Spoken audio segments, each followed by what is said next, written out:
Good evening, everybody, and welcome to the forum. I'm Charles Royer, Director of the Institute of Politics, here simply to welcome you and introduce the person who will introduce our speaker.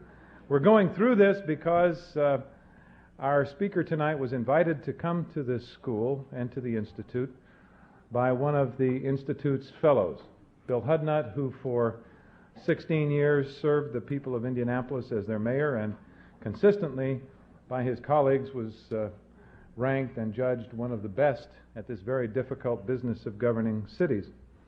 Bill Hudnut is was an extraordinary mayor and is teaching a study group here at the Institute, which our guest came to address today on the problems facing American cities.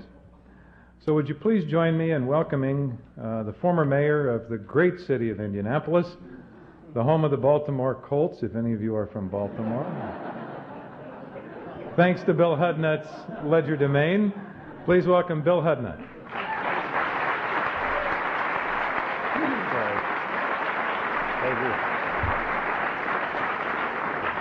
Well, thank you very much, Charlie Royer. Good evening, ladies and gentlemen. It is my pleasure to welcome our guest this evening and to introduce him to you. Those of you sitting out there who were in my study group this afternoon have already been introduced to him. Our study group is on urban America, cities under siege. Over the last 16 years, as I was mayor of Indianapolis, I came to know the Reverend Jackson pretty well. We were on platforms together. He came to my city many times, and we appreciated very much his generous willingness to speak to our study group this afternoon and then stay over for the forum this evening. I believe that Jesse Jackson is indeed a national asset. He's not running for the presidency this year, but he is campaigning to change the country, in keeping with his life's work to expand democracy and make democracy work better. I believe that he is probably, beyond all peradventure of a doubt, the most charismatic figure in public life today. And certainly I think he's the best speaker in public life today. And I think that he articulates a vision of an America that was meant to be, an America that can come into being, and as he goes around the country, he is trying to bring that vision to others. I've seen him at work, you've seen him at work. I believe that he is one of the most courageous leaders in public life today because he has the courage to speak out and speak up for truth, for his ideals and his dreams and his beliefs, and for the dispossessed and the disadvantaged throughout our country. He has the courage to help people to believe in themselves and to fulfill their potential as he goes around preaching his message of I am somebody, I'm not nobody, and up with hope and down with dope, and you've heard the litany. He's the former candidate for President of the United States who may one day still be a candidate for the presidency of the United States. He's the national chair of the Rainbow Coalition, former associate of Martin Luther King Jr., former head of Operation Push nationally, well known to all of us. He's going to address us this evening on the true world order, rebuild America. So it's my pleasure to introduce the inestimable, irrepressible, indefatigable, indomitable, irrefragable Jesse Jackson.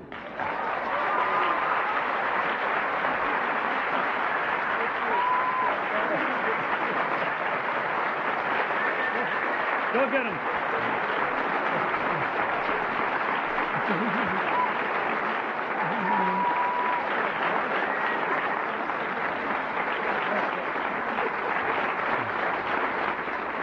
Thank you.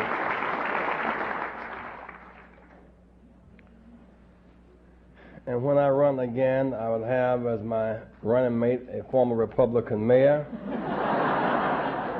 Really shake things up. Let me express my pleasure at being with you here tonight. It's always good to be in the presence of Mayor Hudnut and to share with him today with former Governor Roma of Louisiana and former Governor Mavis of Mississippi. They're here someplace. Won't you stand? Well, stand up and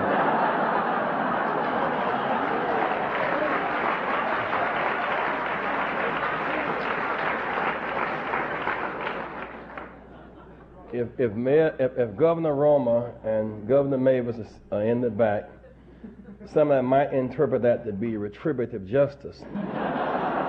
So I want both of you, we have two chairs right here. Come down here right now. Come right on down. I got a chair for both of you. Okay, come right on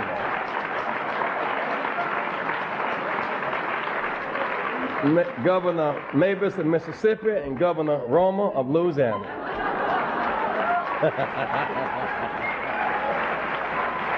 I can say a few words.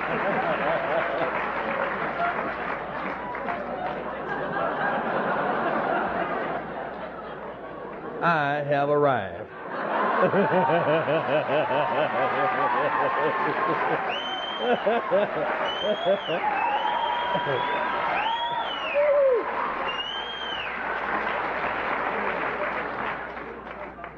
And somewhere present tonight is a very able sister, beloved, who has meant so much to the world, her own country, Egypt, and to the world. She's here someplace, Mrs. Sadat. Where are you tonight?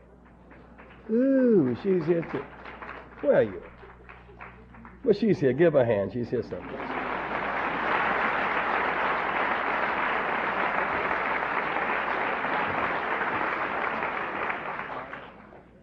There's always a challenge to speak at the Kennedy School, to attempt to put forward an understanding of history and a vision of the future to the next generation of policymakers and leaders. Today, the challenge is perhaps greater than ever before. The United States has entered an era of historic shifts and opportunities. As Cold War barriers are brought down around the world, the U.S. confronts a global economy and a rapidly changing industrial complex, a new international order in which our role has yet to be determined. The pressing issues of today, human rights, the roles and responsibilities of multinational corporations, global environmental problems, development, and trade cannot be resolved with the tools of yesterday, a photo op and a soundbite. It is time for us as a people to come together, to renew our nationhood, and put forward a plan for progress into the next century, guided by principles of democracy, justice, and a vision of prosperity for all. At this historic moment, America contemplates a possible restructuring of its own, the election of the president, the Congress, and 1/3 of the Senate, the leadership that will pave the way into the next century. We cannot afford the limitations of politics as usual. Rather, we need to revisit and strengthen the fundamental precepts of our democracy. The time for tinkering is past. We need bold solutions that match the scale of the problems that we face. In a dozen years of Republican administration, the nation has moved away from the moral center. We have lost sight of government with common sense and compassion, and now are reaping the bitter fruits of governance based on inequality, division, and short-term profit over long-term prosperity. Racial divisions and bigotry still poison the waters of our democracy, reducing our greatness and our capacity to grow. The nation is in pain as I speak to you tonight. We're in the worst recession since the Great Depression. There are more poor people, 35 million in poverty, 10 million unemployed, 20 million underemployed, and more failed financial institutions than at any time since the 1930s. 1/4 of all cities are in fiscal crisis. Mr. Bush's projected 1993 deficit is $399 billion, the greatest in U.S. history. People are dying of AIDS, crime, economic violence, and despair. Children are growing up in a violent environment. Today's depression is a temporary expression of a long-standing problem, the lack of moral leadership and bold vision on the national level. We must not go from pain to panic and polarization. We must go to partnership, participation, and panacea. The first step in the renewal of our nationhood is to close the gap between the narrow political debate and the real needs of the American people. Last summer, I visited North Hartford, Connecticut, with Mayor Carrie Saxon Perry. In one neighborhood, there were vacant lots where houses once stood, about a mile from the state capitol, the richest state per capita in our country. Neighborhood businesses were boarded up, children unsupervised on broken playgrounds, unemployed people, some using liquor and drugs as anesthesia for their pain. At that time, Connecticut was fighting desperately to establish an income tax and increase state revenue. And so I asked Mayor Perry, if the tax passes, what will happen? Do you support the new tax? She said, yes, we must have the revenue. If the tax passes, I asked, will these pregnant women have prenatal care? Will these senior citizens sitting under the canopy straining for air, will they have more care? Will these small businesses be reopened again? Will there be houses built in these vacant lots? She said, of course not. I said, if when the so-called good guys win, we lose, and when the bad guys win, we lose, that means that we are not even in the equation of the change that we seek. The racially divisive politics of the past two administrations have distracted us from addressing issues of prosperity and reinvestment. Now America needs an urban policy, free of the specter of welfare queen. America needs an education policy, untainted by the code word choice, a euphemism for exclusion. America needs an industrial policy, unclouded by Asian bashing. There is a focus on the middle class. They cannot be helped without closing inner city schools, with closing of inner city schools and expanding jails. We cannot help the middle class so long as schools are closing and jails are expanding. The middle class cannot be helped by the rapid deindustrialization of our country. Today's working poor were yesterday's middle class. They used to drive trains and make cars and work in rubber factories and make plastics.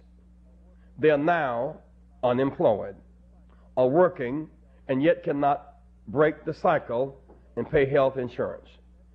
The first step in rebuilding America is a commitment to invest in people on the front side of life. We need a plan for our cities and abandoned rural areas, security for the elderly, and a program of care for the young. We cannot operate with strength and principle in a global world order if we are rotting away from within. The basic building blocks of prosperity are within our reach. We need equal access to quality education to train the citizens and workers of tomorrow.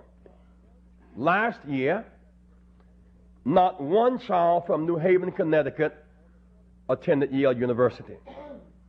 Only 46 in 10 years. In Connecticut, the richest state per capita, they're closing schools and libraries and special education courses, but somehow managing to build 6,000 jail cells at $85,000 per cell, $24,000 a year to maintain them. Condominium jail cells. A generation of youth who for them going to jail is a step up. But at least once they are in jail, they're no longer homeless. It's warm in the wintertime, cool in the summertime. Adult supervision, organized recreation, libraries, doctors on call, balanced meals, and all of their friends from the neighborhood. Howard University, a premier African American university in Washington, 12,000 students.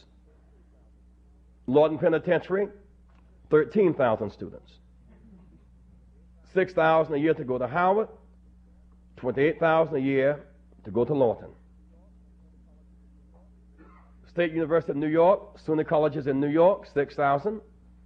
Attica, $60,000. In Connecticut, if one goes to Robinson Penitentiary for a year, it costs $36,000. If one goes to Yale for a year, $18,000.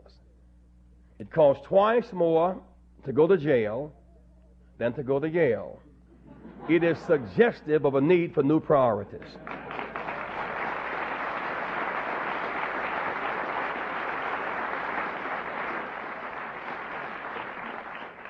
A universal health care plan is not only the moral and civilized solution to the health care crisis, it saves money.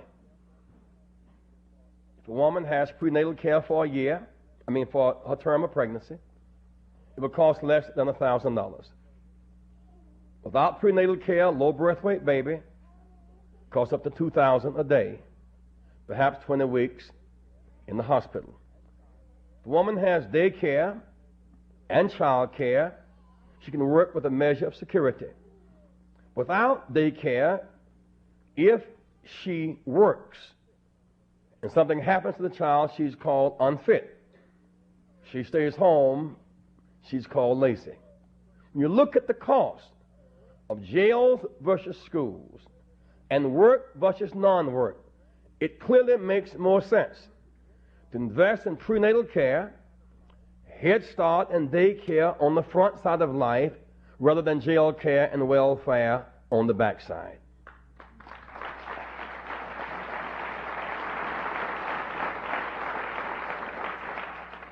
A national infrastructure investment plan requires a vision of the future, not merely an eye on today's bottom line. A bridge collapses every other day. 1/4 of our schools and 1 in 5 of our dams need repair or expansion.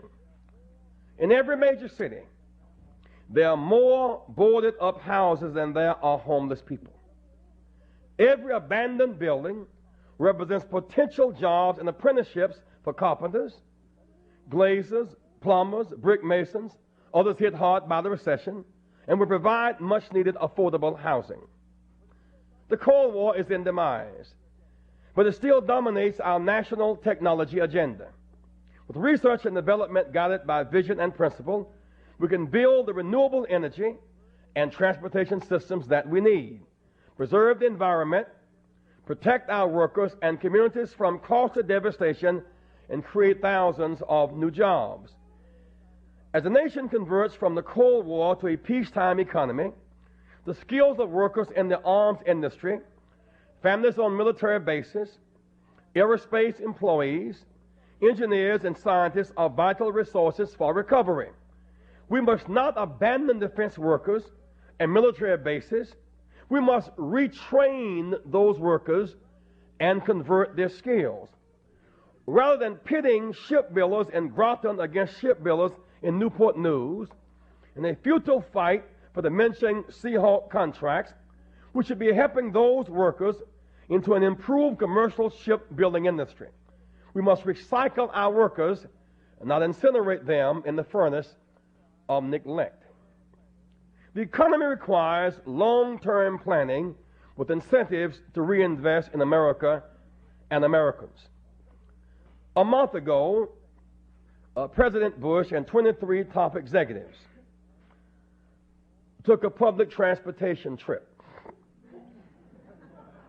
All white, all male, multimillionaires over 60 took a trip to Japan.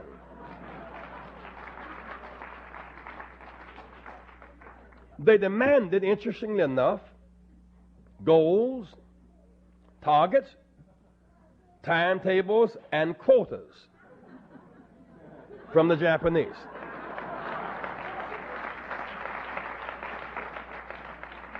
They did not take one labor leader, one small business person, one African American, one Hispanic, one Asian, or one woman. For all the promises of jobs, jobs, jobs, the trip lacked any long-term rationale or vision for economic prosperity.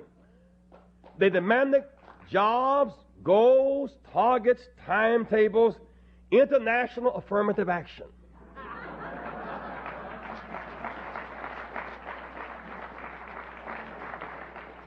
There needs to be a proper and enlarged focus on the private sector, where 5 of 6 jobs reside. The politics and focus on welfare is misplaced. The focus on welfare is misplaced. Welfare is the exhaust pipe of the system. And when the engine breaks down, the exhaust pipe fills up. The top 500 U.S. corporations have not created one new American job in 10 years. Coal engine. Foreign-controlled domestic corporations in 1986, follow this, $800 billion in assets, $500 billion in receipts, and only $3 billion in federal taxes. From 1988 to 1990, General Motors' workforce increased by 30,000 abroad, decreased by 30,000 at home, and then at Christmas time announced the layoff of another 74,000 American workers and a $100 million joint venture to build trucks in right-to-work law China. That is economic strip mining. American corporations must feed the flower that they rob. When corporations receive a tax break, that's corporate welfare. They're on the tax rolls. They have a responsibility to reinvest in the country, in the community that provided the break. Corporations must invest where they live, provide a return on the investment that taxpayers make in them. We call it corporate workfare. Corporate workfare. If corporations take benefits abroad, they must pay them back. If they fail to train and retrain their workers, they must pay more taxes. If they are not prepared to reinvest in America, then we will take them off of the welfare rolls. I'm simply trying to urge them to at least have honeybee sense. Now, we're here at Harvard tonight. There's a great business school here. Honeybees have good sense. They're said to be brainless, driven by instinct or buzz or something. But whatever they have with their small brains and none with Harvard degrees, there are no homeless honeybees. And there are no slum honeybee hives. And there are no honeybees burning crosses in front of other honeybee hives. And there are no American honeybees flying to Japan asking Japanese honeybees for a break.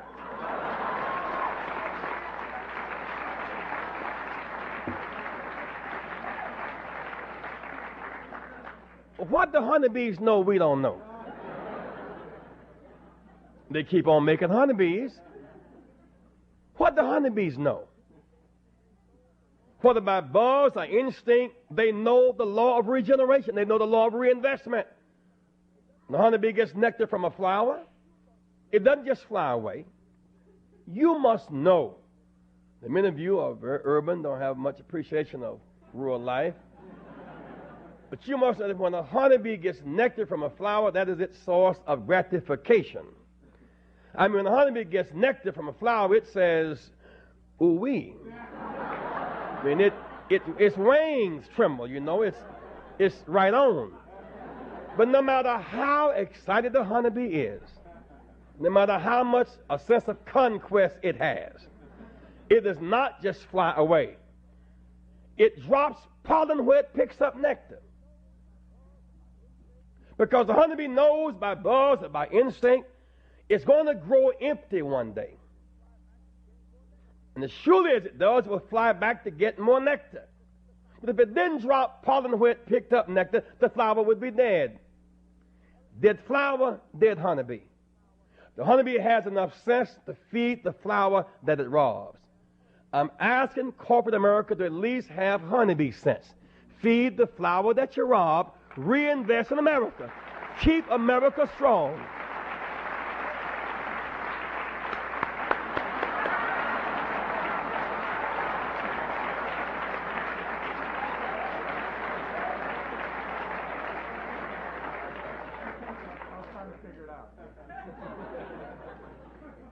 We cannot let the president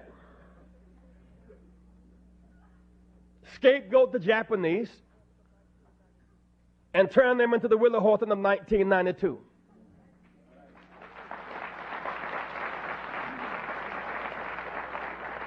It is inaccurate, it is immoral, and it is dangerous. It's easy, but it's immoral. It's not fair. This race-baiting, dashing business becomes violent eventually. 1939, 900 Jews got on a boat and left Germany. Mostly women and children, headed for America. They got near Miami Beach. U.S. forces turned them around. So we did not have room for them. Some tried to swim to Cuba and they drowned. They got back to Germany and Hitler devoured them, killed them. Said, you were a ship of fools. No one would accept you. Unfortunately, Hitler was right. There was room in America for the 900 Jews, but not room in our hearts for them. We didn't stop there. There's something dangerous about this anti-Semitism, this racism, this bashing. We saw last week Krista Yamaguchi skate to glory in the Olympics. Young Krista Yamaguchi's mother was born in an American concentration camp because in 1942 we signed Executive Order 9066 and rounded up all the American Japanese and put them in camps. And now she wins the gold medal and she can't get her share of commercials. There's something dangerous about this race-bashing business, and it's immoral too. And the same forces that would lock out the Jews in 1939 and lock up the Asians in 1942 are now sending the Haitians back to death squads and famine in 1992. We deserve better than that.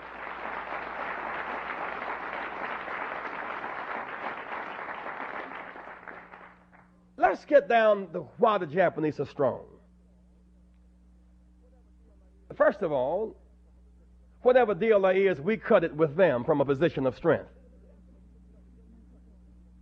The Japanese didn't cut the deal, we cut the deal. We won the war militarily. General MacArthur helped put their constitution together. We cut the deal. We won, you lost. Right. We big guys, you little guys. Right. You can't have an army outside of your own country. Yes, sir. We can have armies all over the world. Right.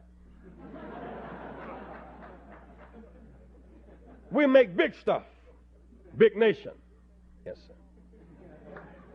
We make B-1 bombers, MX missiles. Right. You make little stuff like chips and radios and televisions.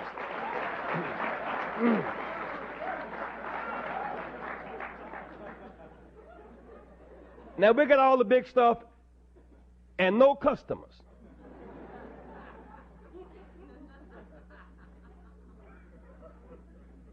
I mean, where did the jobs go? We lost 800,000 family farmers. They didn't go to affirmative action. They didn't go from white to black. Conagra, Cargill, Barracudas ate up goldfish. Where did the farmers go? Now they abandoned the hands that fed us.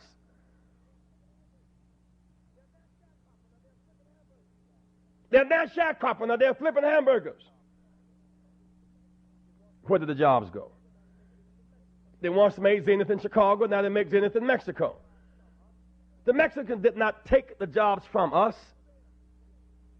Zenith took the jobs to them. Not better labor, cheaper labor. Cheap labor abroad, relaxed environmental standards abroad, back across the river, prices up, profits up, wages down, workers busted. That's a short-term plan. You wear Nike, Reebok, and LA Gear tennis shoes. Not one pair made in America. But the Taiwanese and South Koreans did not take the jobs from us. They don't own the shoe company. We took the jobs there. We make up $10 a pair there. We sell them for $100 a pair here. Price up, profits up, wages down, workers busted.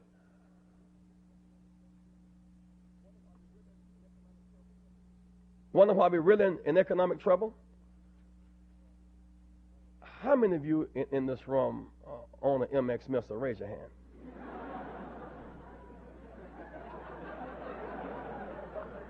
How many of you in this room own a VCR? Raise your hand. Now, there's not one American-made VCR. We're the best in the world at making that for which there are no customers. We need to change our priorities. Why is Japan strong? That's the big issue this year. Why are they strong? It's not their race, it's their formula.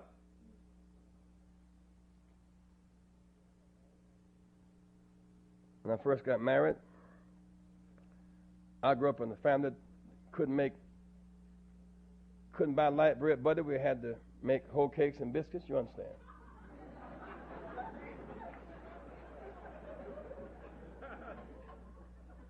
I'd always talk about my grandmama and her biscuits, and wife wanted her husband to feel close to us, so wife wanted to make whole cakes and biscuits too. Grandma had a stove that was so old, we had to put the brick up on one of the legs so it would be balanced and wouldn't set the house on fire. Had an old stove, but good biscuits. Wife had a new stove. They were good biscuits, but they were religious. You know, they didn't rise. Kind of like unleavened dough. Now, what I want you to know is wife really did love me. But wife's biscuits didn't rise. Love don't make biscuits rise. Baking powder make biscuits rise. Now, if we're going to deal with the Japanese, let's look at why their economic biscuits are rising. First of all, the Japanese reinvest in Japan, for starters. Secondly, they have a priority to educate Japanese children. 11 months in school and pay their teachers what we pay doctors and lawyers, a premium on their children's minds.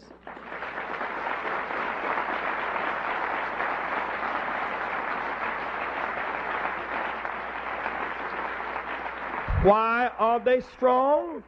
They're teaching their children 6 and 7 languages and science and math, while we pick it for English only.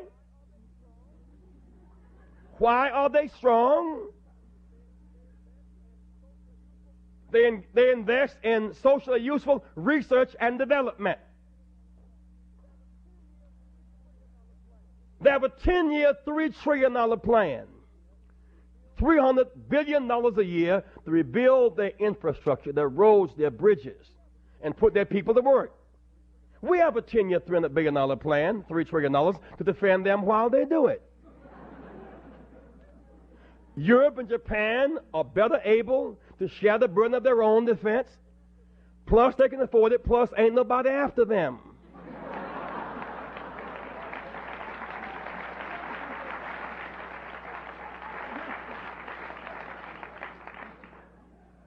This is formula, not race. The Japanese invest 95% of their public research and development on the civilian sector. 95%. Things like high rail. We spend 63% of public R&D on the military. 63% on things fewer and fewer people want. We sent a man to the moon and had a national sense of interplanetary conquest. There are no traffic jams between here and the moon. While we were sending a man to the moon, they were building a 400-mile-per-hour train. The same folk who built submarines and moon rockets can build that same train. If we had a 400-mile-per-hour train, we could go from Boston to Los Angeles in 8 hours, and we could make the steel and lay the rail and make the cars and drive them, connect small town and big town USA. Our solution is not in Asian bashing and race baiting. It is in thinking and working and having a superior vision. That's our challenge.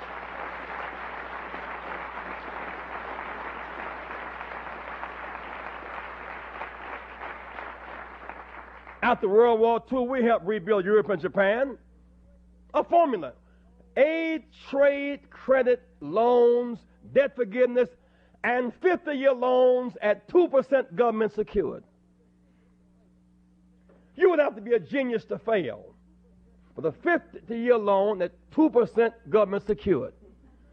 Try the same formula for American cities. I'm often asked, where are you going to get the money? Talk about conversion program and security for working people. Where are you going to get the money from? Well, for starters, get the money from where the money went. Let's look at where the money went. The defense budget can be cut in half without cutting the defense, saving $150 billion. A kind of perestroika, restructuring our economic order and our priorities. We can institute corporate workfare and responsibility coupled with fair taxes. With all the talk about middle class, have you seen the commercials on the top 1% who make an average of $675,000 a year and got an $80 billion tax break from Reagan? Over 10 years, that's almost $1 trillion. Last year, it cost us $80 billion in interest on the 10 years of breaks. We can initiate the large-scale creative use of pension funds. We use pension funds to prop up South Africa and for leverage buyouts. Why can't we take $1 trillion of public pension funds and just 10%? Over 10 years, $100 billion. Government secured. Use that money, leverage it 4 or 5 times.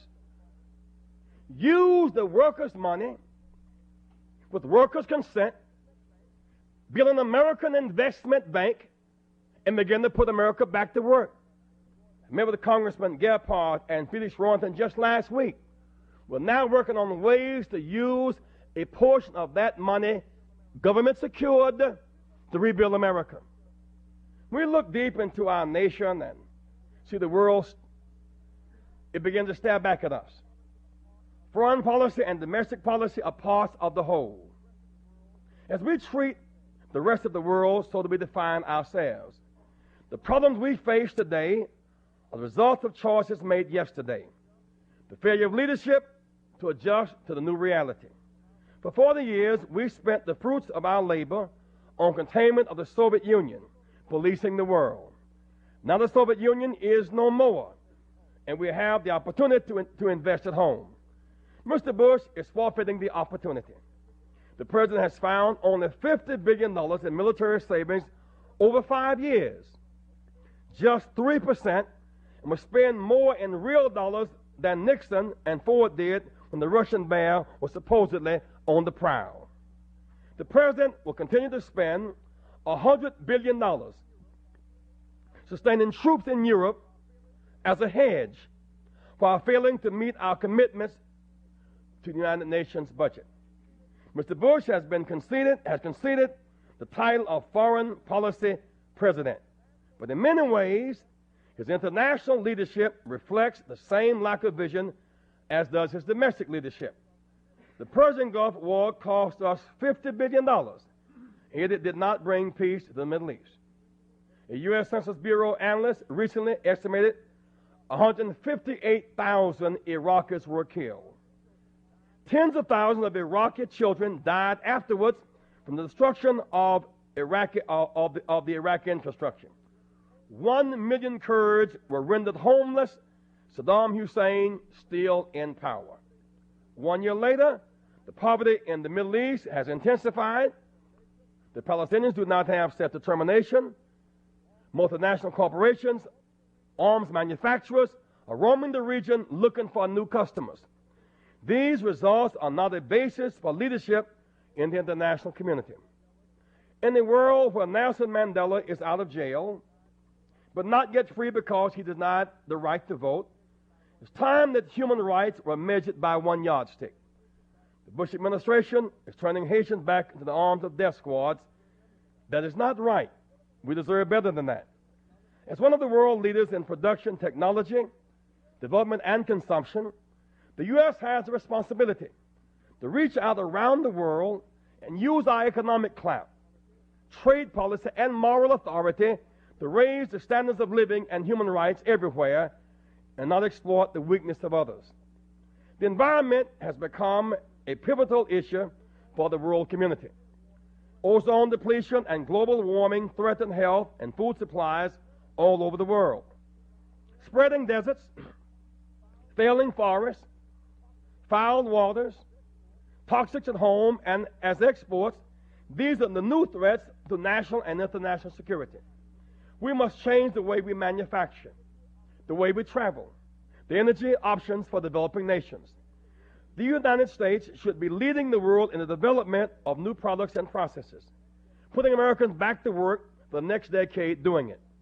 The nation that captures the green market will dominate the global markets of the future. We must dream the future, see beyond the parts to the whole.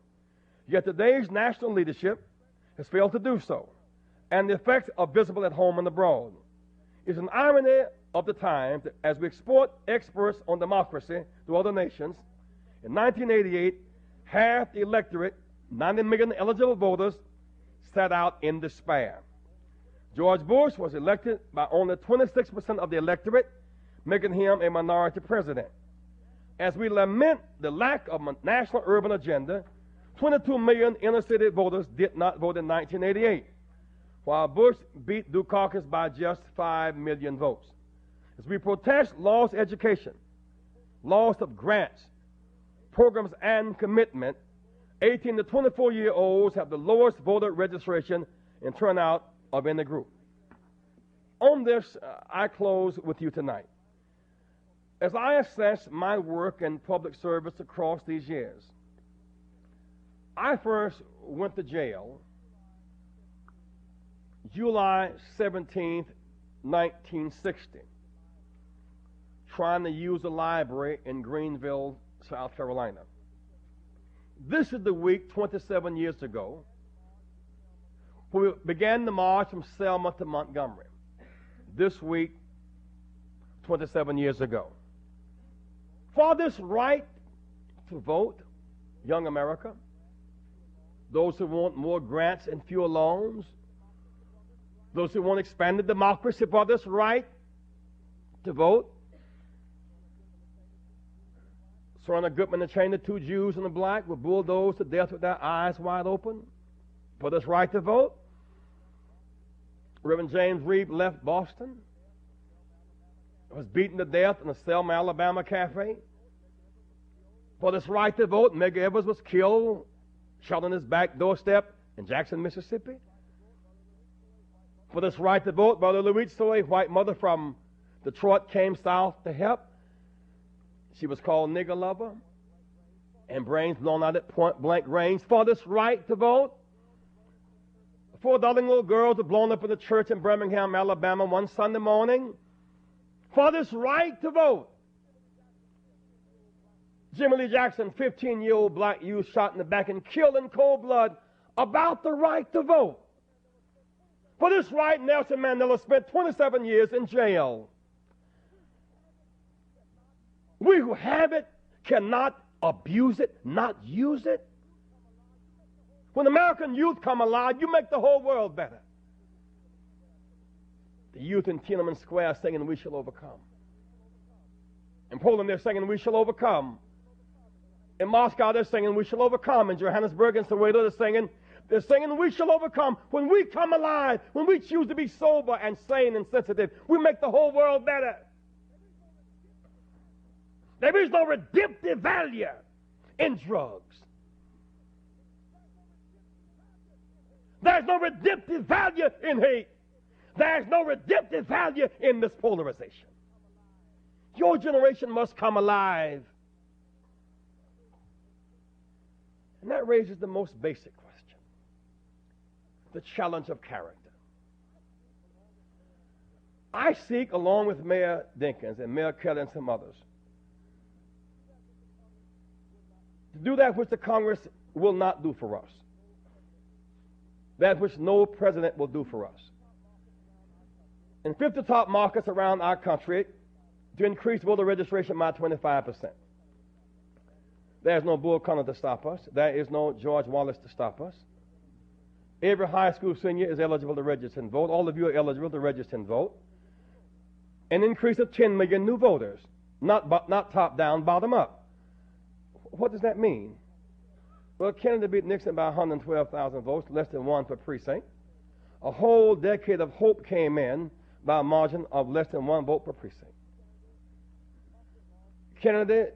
Humphrey lost to Nixon by 500,000 votes. He lost by the margin of despair. What does 10 million votes mean? You have the power. You need not walk the streets armed with guns. 5,000 walking the street with guns. There's a place for that 5,000. 5,000 youth walking the streets as deputy registrars. You can make and break governors and senators and presidents and mayors. What a power. The envy of the world. A 25% increase in registration. The same commitment to a 25% decrease in crime. Crime is not mandatory, it is predatory. It is an arrogance that you have the right to resolve conflict through elimination. There's this notion that somehow we can get that which we have not earned. This notion of crime, of taking guns to school, crime, this idea of not assuming your responsibility, this idea of making babies and not raising them. Dogs raise their puppies. Cats raise their kittens. Cows their calves. We who are just a little less than God, a little lower than the angels, surely must raise the babies that we make. I went to the hospital not long ago talking about crime. 60 babies born between 1.4 and 1.7 pounds. All the young men have abandoned the young women. Babies having babies. 15 addicted to AIDS, 15 addicted to drugs. When the mothers had the babies, they checked in the hospital on the false name and address and then checked out and abandoned those babies. If you carry a baby in your body 9 months and drop it as if it were a bowel movement and never look back, something fundamental to your humanity has died. This is a Sodom and Gomorrah ethic. Nothing can grow in Sodom and Gomorrah. Families can't grow in that. Education can't flourish in that. Industry cannot flourish. Nothing can grow in Sodom and Gomorrah. A 25% increase in registration, a 25% decrease in crime, if it means police and preachers and teachers and parents making citizens patrols walking block by block, making life habitable, safe, and secure again. A 25% decrease in illiteracy. 90% of those in jail are functionally illiterate. They walk in midday in the dark because they can neither read nor write. They live with their fingers on a hair trigger. I'm moreover convinced than ever of this, that what is lacking now is a character deficit, not just a budget deficit. Magic Johnson said to us a few days ago, he said, I'm retiring from basketball. I'm 32. I'm a millionaire. I'm known around the world. but have HIV positive. Short of a miracle, a medical miracle, my life will be shortened. I may not see my child become an adult. At first, Magic said, you know, it's unsafe sex. Apparently, went back and thought about it. When he said unsafe sex, everybody jumped and said, oh, yeah, hooray for the condom. He came back and said, no, I think it's somewhere between irresponsible sex and abstinence. Everybody said, oh, my God, he's getting off base now. He's cutting into my pleasure principle. Well, let me suggest this to you. This issue is deeper than sex without condom. It's sex without love. It's deeper than condom. A combination of unsafe sex, unsafe drugs, unsafe guns, unsafe study habits, unsafe family values, unsafe prayer values. Add all that up together, and you have a life at risk. The consequences are always tragic and never magic. We need a new mood, a new attitude. I said to some friends upstairs a little while ago, I've been searching for urban policies for a long time. I've been going to an awful lot of penitentiaries, preaching a lot of young funerals, watching people disfigure their houses with bars as if they're jails, afraid to walk their streets, and people running from people based upon that fear. Some years ago, Moses had a similar problem. There was an urban crisis in Canaan, unemployment and ethical crisis at the same time. And so people got to disregarding their God, their creator, their parents, lying with each other's wives and husbands, and stealing and robbing and raping. And Moses said, look, we're not the same people. We came here, we escaped slavery. We bonded in slavery. And God blessed us, and we got across the Red Sea. We got free. They said, Moses, when you were a young preacher, when you were hip, when you could rap, when you were the real deal, you know, when you could electric slide Reb, when you were really down with it, Reb, you were our guy. You were a liberator. But now you're an old preacher. Back up. And a brokenhearted Moses did the only thing an old preacher knows to do. He retreated and went to the mountain and talked to God and told God all about it. And God sent Moses back to the people with a 10-point urban policy plan.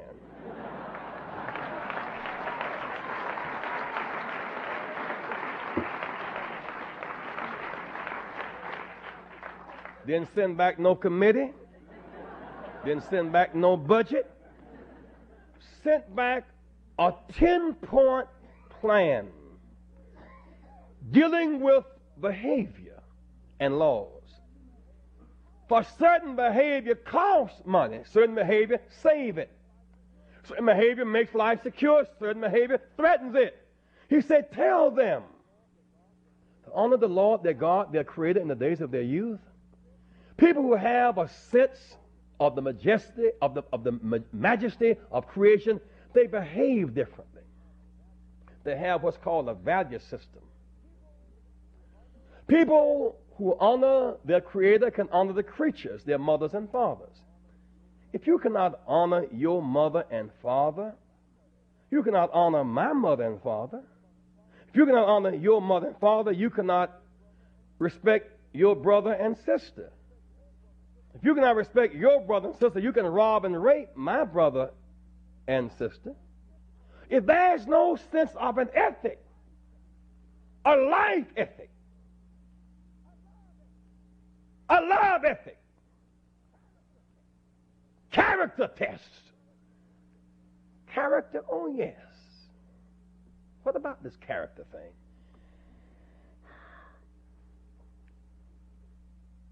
Jesus put it this way. A man was going down the street tending to his business. He got robbed and beaten.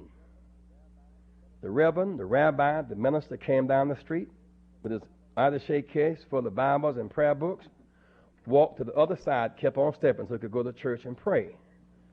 Jesus said, that's one kind of guy. Another guy came down the street of his own race, my brother. He went across to the other side too. Another guy came down the street of a different religion and race and chose to help him. It's called a Good Samaritan. It's this character thing. This doing others as you would have them do unto you. It's called this character thing. Some time ago, I was speaking at a school down in lower part of the South, and I saw a strange sight. But I tried to act as if it were not strange, but it was. I saw a 6'6" athlete, big giant ball player, walking across the campus holding the hand of a 3-foot dwarf, a midget. I tried to act like it didn't look normal, like it was normal, but it wasn't. But I was trying to my best behavior, and so I kept looking. And he was just looking down, smiling, and she was looking up, smiling. And they got to where the sidewalks crossed, and he picked her up on a little stool and embraced her, and they kissed, and he gave her books, and she went skipping down the sidewalk. Looked strange to me. So I said, Mr. President, what am I looking at here? He said, well, I thought you would ask. You see, that is his sister. As a matter of fact, it is his twin sister. And by some freak of genetics, he came out the giant. She came out dwarfed. He has this kinship to her, the sense of support, the sense of protection for her.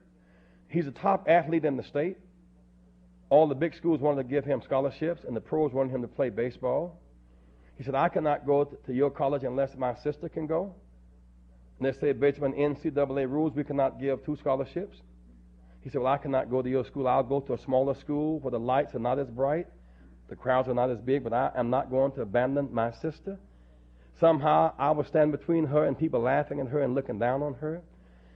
That boy learned somewhere about this ethic, this character thing. That neither bright lights, nor mindless materialism, nor any of that separate him from protecting his sister. All of us can't be 6'6".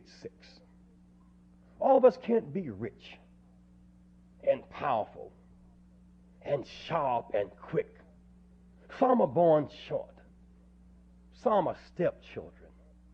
Some are orphaned. Some are abandoned. Some lose their way. But somebody has to care. We can know, but knowing is not enough. We must care, not just know. Computers know. Do they really care? Mother has 5 children and 2 pork chops. She does not go to a computer and conclude that she has 3 excess children. She cut 2 pork chops up in 5 pieces and make gravy because she cares. We must care, and that's the measure of our character. Keep hope alive. Thank you very much.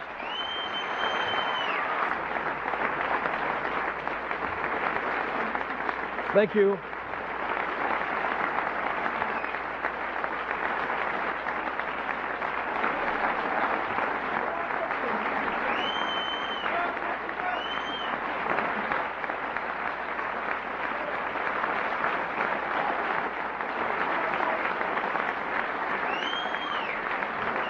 Keep hope alive. Keep hope.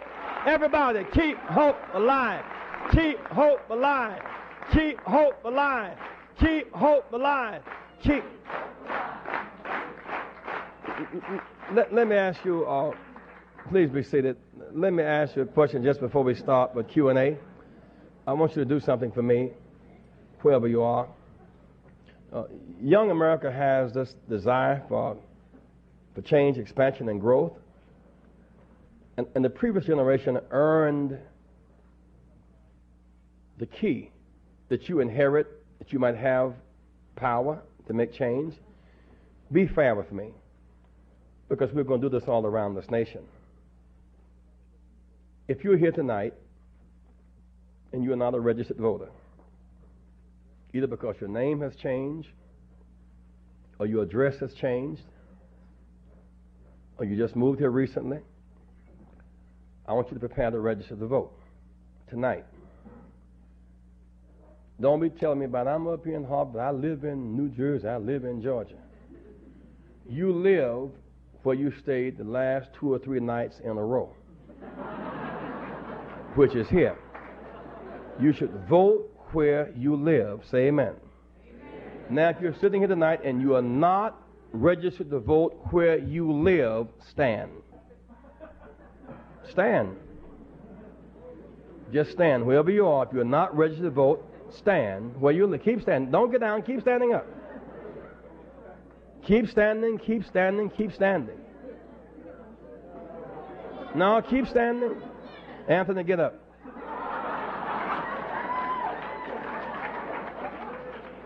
Now stand there for one moment. We're going to do this all over America. This is the way you go from loans to grants. This is how you go from unemployment to jobs. This is how you change priorities. You have the power to elect people who will argue your case or to run yourself and get elected. Those of you who are standing, we have sent to City Hall tonight and got some affidavits for registration blanks. We really should have on-site same-day registration. I am trying to register several thousand young Americans and make them deputy registrars, that you might hit these streets registering people by the tens of thousands. That a deal? Now, before I answer one question, because I do not like to talk too long with unregistered voters. I figure I might catch what y'all got. Those of you who are standing, go right over here to my left right now. Stand right there. Go right over there just for a moment. Just bear with me for a minute. Go right over there. No, go with him. Go with him. Go with him. No, just stand right there. Don't leave. Just stand right there. Just stand right there. We got the registrar right here tonight. Registrar, come out here. If you ask the registrar, they'll come. Come out. Give the registrar a hand. Thank you, ma'am. Come on over. Come right on. Wherever you are, if you're not registered. Now, I know some of us sitting here because you're in the School of Government at Harvard, you're ashamed. And you ought to be ashamed. But now, this time, 27 years ago, we had to march 27 miles, may I hurt not. But tonight, you only have to march down front. Now, if you are sure you are a registered voter, if you're real sure where you live, raise your right hand to heaven, if you're real sure. If your hand not up, get up. Get it right on up and come on down here right now. All right, say, I declare unto heaven, I am a registered voter. If I am lying, I hope when I take my next exam, I forget everything. You better get up. I can go. I got some more to go. Come right on down here. Come right on down. Now we're ready for the Q&A.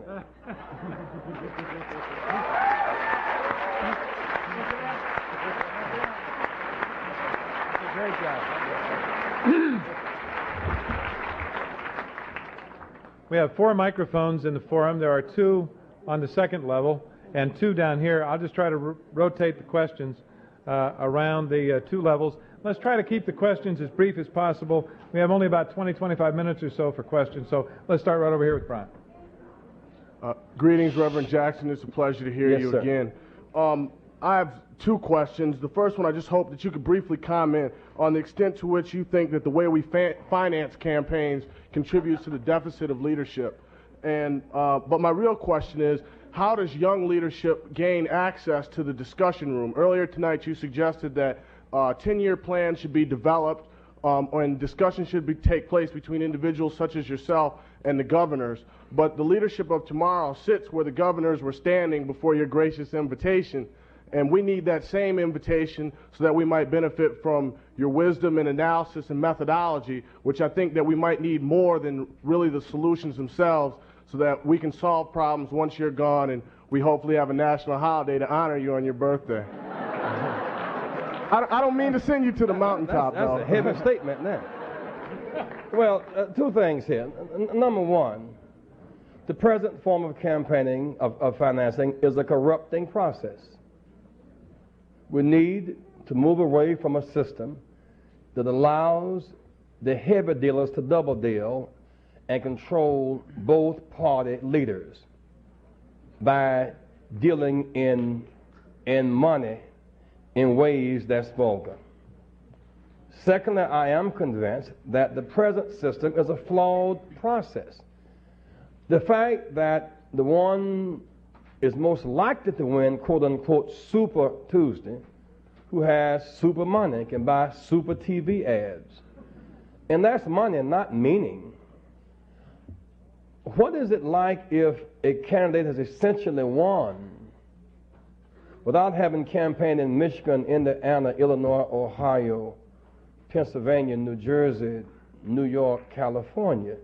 It's not reflect upon the person, it does reflect upon the system. How can you spend 2 months in New Hampshire competing for 300,000 votes and not campaign in New York or California? That is not reasonable. There must be some process of 5 or 6 regional campaigns where the public service TV gives people exposure to ideas and not just controlled by money. One problem we have right now is the campaign messages are narrowly focused. It's almost like high-tech smart bomb campaigning. High-tech smart bomb targets certain group to the exclusion of many others. So that is the logical conclusion of this process. So yes, the present system of financing is corrupting, and the present scheme of front-loading is not good for the country. Go ahead. Just comment on how young leadership gains access. The first step for young leadership to gain access is to register and vote, because that is a major step. It took us a long time to get that right. When I asked you tonight for the unregistered to stand when half the people stood, how can you talk politics without doing them? You got to do politics. And people who register and vote can do it. People who talk it are entertained by it. That's the step. The second, of course, is to be conversant with real issues. You know, we must know the way how our government operates. And we spend too little time on the process. And you also gain leadership not by youth, but by work. I think that's a non-secret. I'm young, therefore let me sit at the table. You earn your way to the table. There ain't no shortcut around that. You earn your way to the table. You earn your way to the table. I mean, like you earn your way to the table. You don't want nobody building your house who's a brick mason who has not gone through apprenticeship. Don't just show up and say, I'm young, give me a contract. You know, you earn that contract and through some apprenticeship process.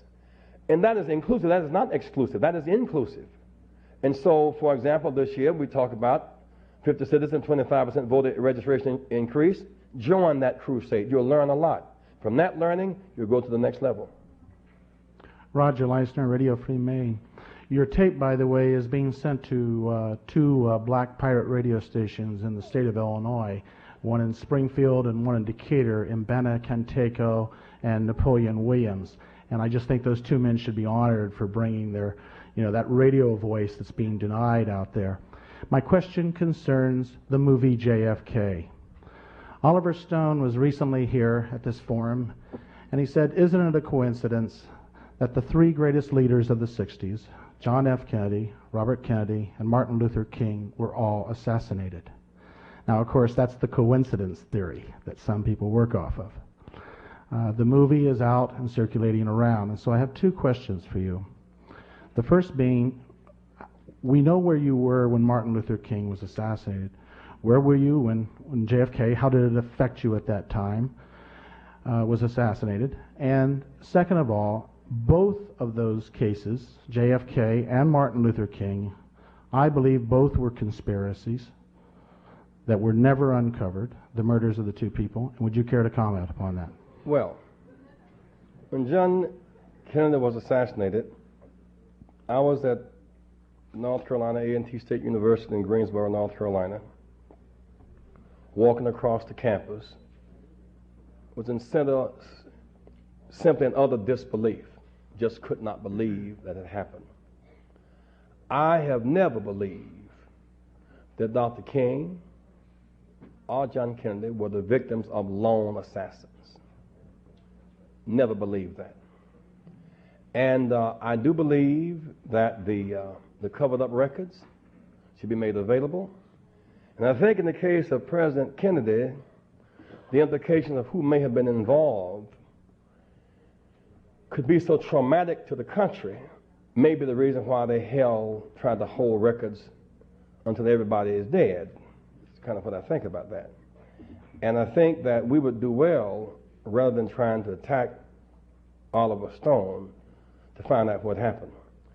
In the case of James Earl Ray, for example, I assume he was the one who fired the rifle.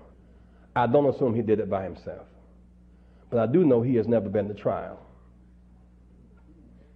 And that concerns me very much. The notion that leaders could be shot down. Now, what concerns me now, at least as much as those situations, is last Friday in San Antonio, Texas, Pat Buchanan stood in front of the Alamo and held up a rifle saying, "Where is Dan Quayle, a sitting U.S. Vice President?" So I'm looking for Quayle, giving the impression he was about to shoot Quayle.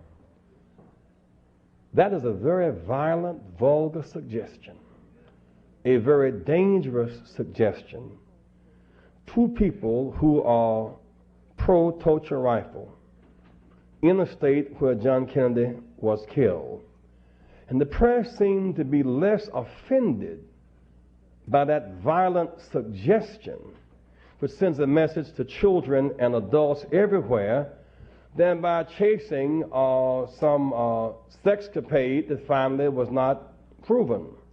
Meaning that was more of an obsession with the relationship between consenting adults, if it did or did not happen, than the suggestion of one who's running for the presidency with unlimited access to the media to put on national television, "I'm looking to shoot the president." Oh, I was just joking. I didn't quite mean it that way.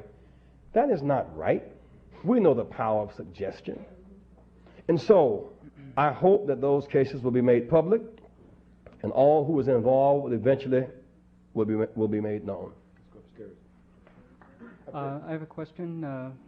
In the black community today, there's a tremendous attitudes of alienation and disaffection in many places, which is maybe deeper than most white people realize who don't go into these places, and which sometimes is expressed in very counterproductive ways in the political involvement of the society. Sure. Do you have any suggestions to, I guess Governor Clinton at this point would be the natural guess, as to how he might break through that and involve and engage the energies of black America more productively in the campaign?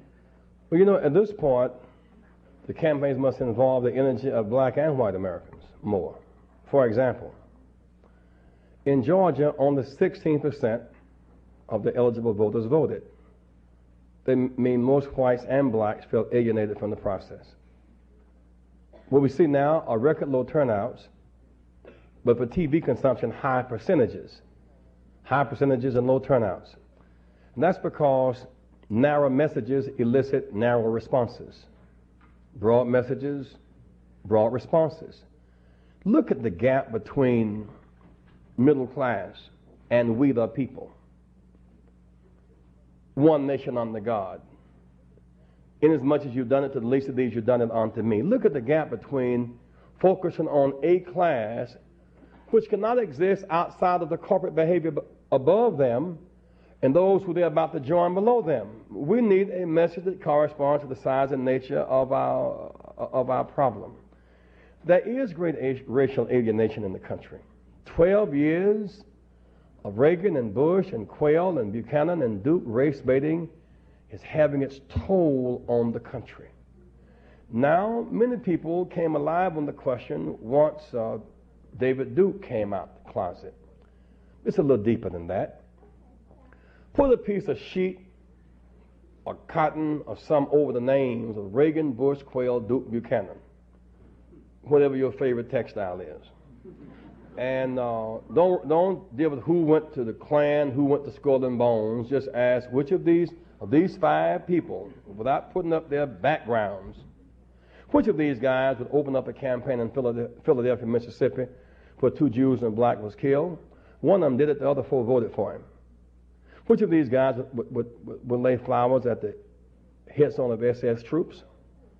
One of them did, the other 4 voted for him. Which of these guys would call affirmative action quotas and divide the country? Which of these 4 guys would be against choice or ERA for women? Which of these guys would fight to keep minimum wage real low while workload increased? Which of these guys would veto civil rights bills? Which of these guys would take sanctions off of South Africa before people have the right to vote and keep them on Angola? Which of these guys would send folks back to death squads in Haiti? And the answer is all 5. And so what you're dealing with is an ideological bent that's narrow and mean and life-threatening. And that's why people who want a better and more open America, one that's better and not bitter, must coalesce, not resign, not surrender, coalesce and fight back.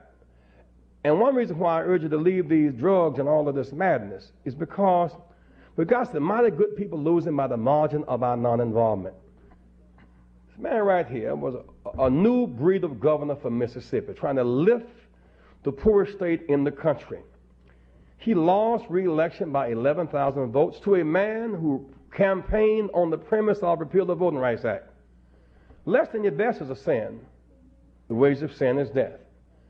In Michigan, England cut 90,000 folks off of public assistance with 500,000 already unemployed. Just kind of cold, but he won by 17,000 votes. In Detroit alone, voted 35,000 less. That's what enabled him to win. Contrast that with Memphis, Tennessee. Mayor Harrington ran 260,000 votes cast. He won by 132 votes. Blacks voted 98%. It's a way of saying when you do your best, you tend to make it. Less than your best, you tend to pour hot soup over in your lap. So I say to you, in 1992, let's don't complain. Let's register, vote, organize, and make it happen. We have the power if we just don't surrender. Could you tell us a little bit about what you think about Bill Clinton and what his presidency might mean for the country? I cannot give you a real analysis of that, except in the most general terms. I know he would be a real live alternative to the Reagan-Bush Quayle era, would be more open to more people, more willing to operate across lines of race, sex, and religion, give people a sense of that they are cared for, that they fit somewhere. I do not think he would veto 3 civil rights bills as Mr. Bush has done. He would support D.C. statehood and expand our democracy. Like any president, he would have to remain constantly challenged, and no doubt he would be. But in my judgment, Mr. Clinton or Tsongas or Brown would represent for us relief.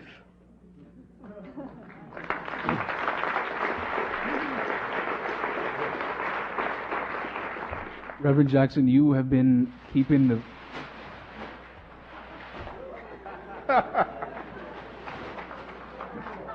That's my posse on the 3rd floor. This is Harvard, ain't it?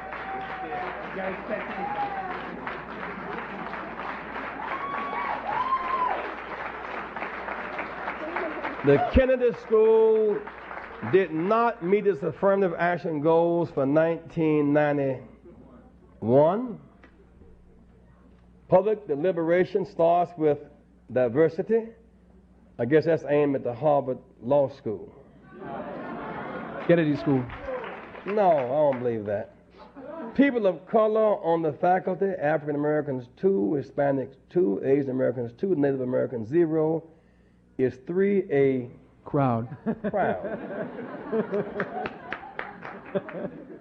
Some sides of town. Faculty take charge in 92, support a strong affirmative action plan. Now, y'all, like students, stand up, be a part of the solution. Diversity benefits us. Right.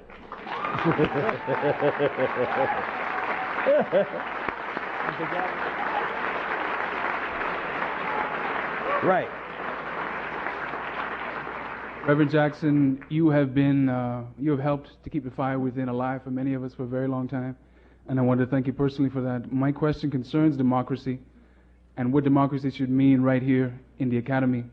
Several of us heard you speak at the law school today and agree that Harvard student protests concerning faculty diversity is crucial right now. At the Kennedy School, our situation is more dismal than the law schools. After our only tenured female professor leaves this spring to work for Cuomo, all of the tenured faculty here will be white males.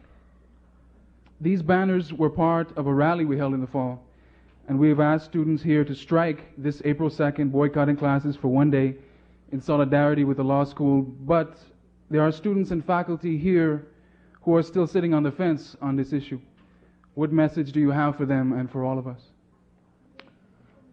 My message for them is dignity is non-negotiable. That you cannot use the excuse of a degree or dollars over dignity. The people we hold up in high esteem chose long-term principles over short-term politics. If you choose to pursue a nonviolent, disciplined protest, then those who cherish the memory of Martin King, or the work of Rosa Parks, or the work of Nelson Mandela, must join you. They have the moral obligation to do so. If not, then they are resisting the New World Order that they say they seek. I believe better that you protest and make your issues come alive and explode fighting for justice than implode consuming drugs and becoming indifferent. I'd much rather see you fighting and not going to class for a day than see you taking drugs every weekend because you feel helpless.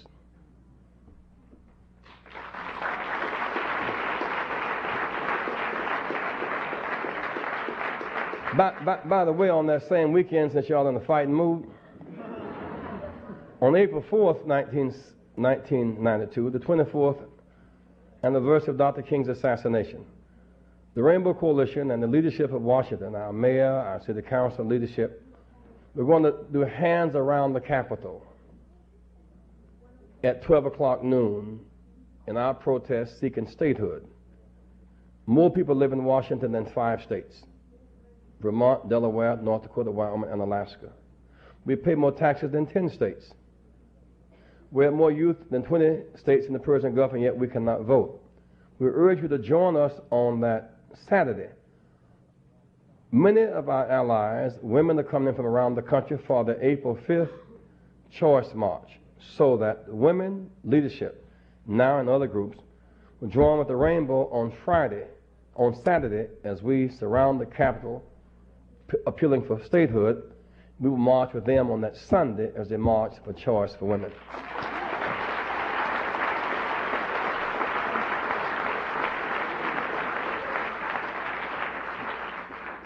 Reverend Jackson, my question and comment has to do with your talk about defense. I'm European and I'm not eligible to vote here, so I didn't know whether to stand up or sit down when you started asking those questions. So I laid under the chair. Thank you anyway. My question is this, basically, I believe that Europe is both willing and able to defend itself if it really needs to. I think it's not getting very much encouragement from this country. In fact, it's getting a lot of disencouragement a lot of times. Now, on the question of Japan, that's more serious because there is much greater conflict between here and Japan, especially recently. And in the light of what happened in Boston here, I'm sure all of you know that an academic from Japan was killed in cold blood in a hotel here in Boston a few weeks ago. And soon after that, a politician made a very sarcastic and poorly informed remark about the atomic bombing of Japanese cities. And, you know, people in Japan, I have some friends from Japan, they talked to me about it, and they said, well, look, the first incident might be a case of random violence, but the second remark was certainly not a case of a random joke. And I want to ask you if you believe that it's a good idea for Japan to build its own defense, and is there a danger of starting a new arms race? Because how can you stop a defense force becoming a potential attack force? That's my question. Thank you. I guess you really asked 2 or 3 questions. Number one, in the sense that the Europe can build down, can share the burden of its own defense, but there are forces in this country that do not want Europe to build down that much. They want to stay there. We have real insecurities. Many of our military forces want to stay in Europe. They want that position. We have an obligation to be a part of a defense of our European allies. And one way to keep the fear down is to, in fact, see that supporting the stability of Russian republics, that's in the best interest of America. We cannot be big and little at the same time. We can't be a superpower and a mini power at the same time. We cannot give up our global responsibilities and retreat into some notion called America first. Every place we got aid, we got trade. We cannot be a superpower and retreat. It does not hurt us to be a part of a real world economic growth. We spend all this time on East and West. Now there's North and South. And there is zero growth really around the world. It's having a tremendous impact upon our country. And so on the European thing, my sense is we must share that defense burden. I didn't say eliminate it. We must share that burden. On the Japanese situation, we are never too far away from anti-Semitism, from Asian bashing, from racism, from sexism, and homophobia. Those are flaws in our character as a nation that must be addressed. It is not right. And we are now endangering the lives of all Asian Americans because young brother Chin was killed in Detroit a few years ago, and some older workers said they thought he was Japanese, he was Korean. So it's kind of open season on Japanese people. That's why I thought that the media should have maybe done a little more in Krista Yamaguchi's background. The fact that while we hail her as a great young heroine because of her mighty work, her mother was born in a concentration camp, victim of that same kind of bashing. And the same people that have that kind of attack other people spirit, they don't stop. Once they get Group A, they go right on to Group B. They really don't stop.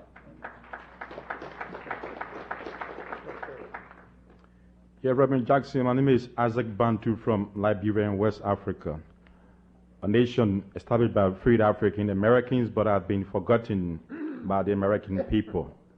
My question to you is that American policy towards Africa has been a rigid policy, foreign policy I mean to say.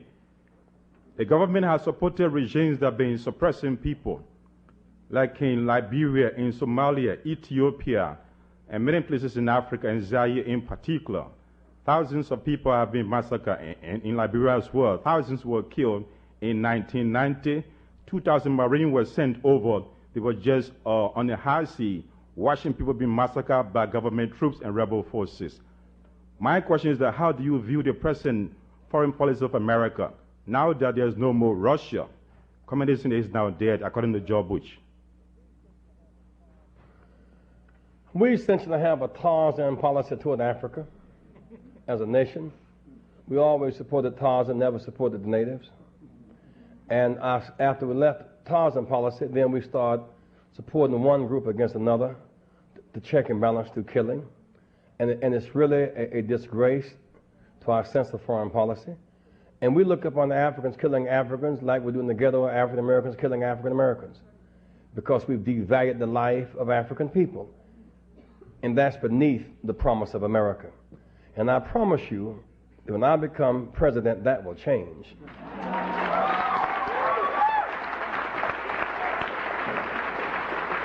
Reverend Jackson. Reverend Jackson? Reverend Jackson, my name is Leslie Lewis. I'm an undergraduate here at Harvard and a reporter for The Independent. In your speech, you declare that it's time to reinvest at home and for Bush to redirect his energies towards the domestic front. But a minute later, you discuss Bush's ineffectiveness in his foreign policy, especially in the Middle East, and your conclusion is, and I quote, "This is not a basis for leadership in the international community." This statement implies that there is a basis for the U.S.'s role in foreign policy. What do you think that role is if we're supposed to be reconcentrating on the domestic policy? We really live in one world order. When you can fly from Boston to England quicker than from Boston to California, it changes the definition of things. And our foreign policy must be based, it seems to me, on about 5 basic principles: international law, self-determination, human rights, economic justice, and consistency. And we're not consistent. When we seek to get Hussein out of Kuwait, that was the right thing to do. I confronted Hussein myself, and after 3 or 4 days of talk back and forth, brought almost 500 people out of there, tried to kick off the whole process of getting Americans and others out of there. And I hope that that would have been an incentive for our own president to know that through negotiation, the things can happen. But however it did happen, getting him out of Kuwait was the right thing to do. But then when you mobilize the nation to return self-determination to Kuwait one day, and then send Haitians back into death squads that overthrew a democracy in the same year, that's inconsistent. And that's not right. You can't say we don't have room for the Haitians. Last year we allowed in 56,000 East Asians and 50,000 Soviet Jews and 6,000 Latins and as many Cubans as could get away. So it's a kind of double standard policy for Haiti. And race should not flaw our policy. In the case of Haiti, it is. What else can you conclude when you take sanctions off of South Africa before Mandela has the right to vote or before the vote is scheduled, but keep him on Angola? It's a double standard. And so this policy of cheapening the life of African citizens, whether 3/5 human by our own constitution, or Haiti, or South Africa, whenever it happens, it always pulls down the character of our nation. You say we have time for 2 more questions. We'll take these 2 microphones here. Yes, sir.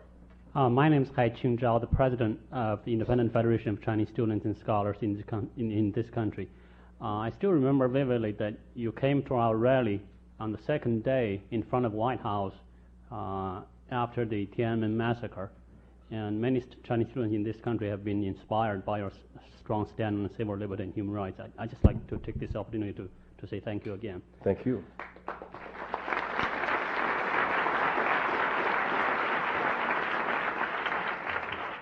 My question is on, in general, on the U.S. foreign policy toward China. We all know that the Congress passed a legislation sponsored by George Mitchell and Congresswoman Nancy Pelosi from California recently that will condition the most favored nation trade status for China. In other words, requires Chinese government to release political prisoners and trade fairly and stop proliferation. And what's your view on this issue? And second, would you comment in general the president's foreign policy toward China? This quality of consistency, remember I said international law, human rights, economic justice, and consistency. How can you on the one day, on that premise, deny the loan guarantee to Israel on the one day, and then not have a premise for recognizing China? My sense is that we should always connect foreign aid with our national interests and with justice and peace. But it should be applied across the board. If you're going to apply it to Israel, apply it to China. Apply it across the board. If you're going to stand for self-determination in Kuwait, good. Stand for it in Haiti. The point is, play the game by one set of rules.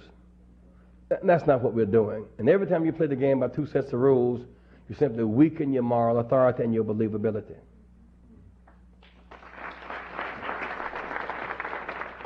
My name's Jillian Dickert. I'm a staff case writer here at the Kennedy School. I have a comment and a quick comment, quick question. Quick comment is regarding your honeybee story, which I really liked, but you left out one of the most important things. Honeybees are led by women. We could use a couple queen bees.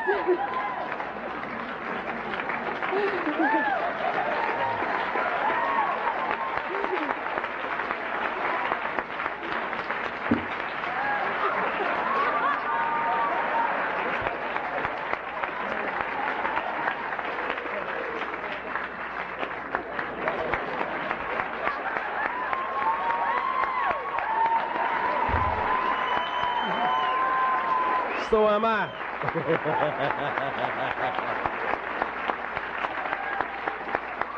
Now, before you answer your question, now you must know, I'm a victim of my culture. I come from an old school of thought. Been married nearly 30 years, and I got married before the ERA period. And so my wife now honored the original contract.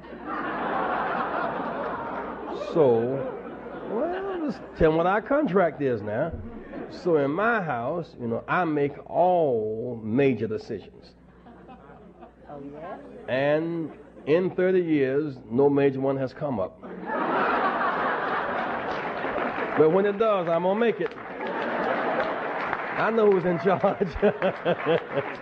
Make your point.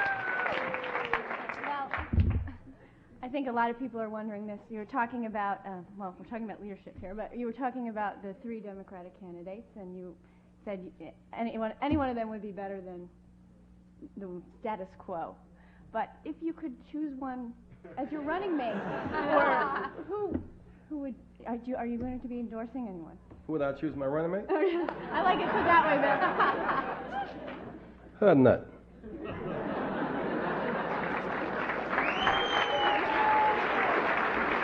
Thank you very much.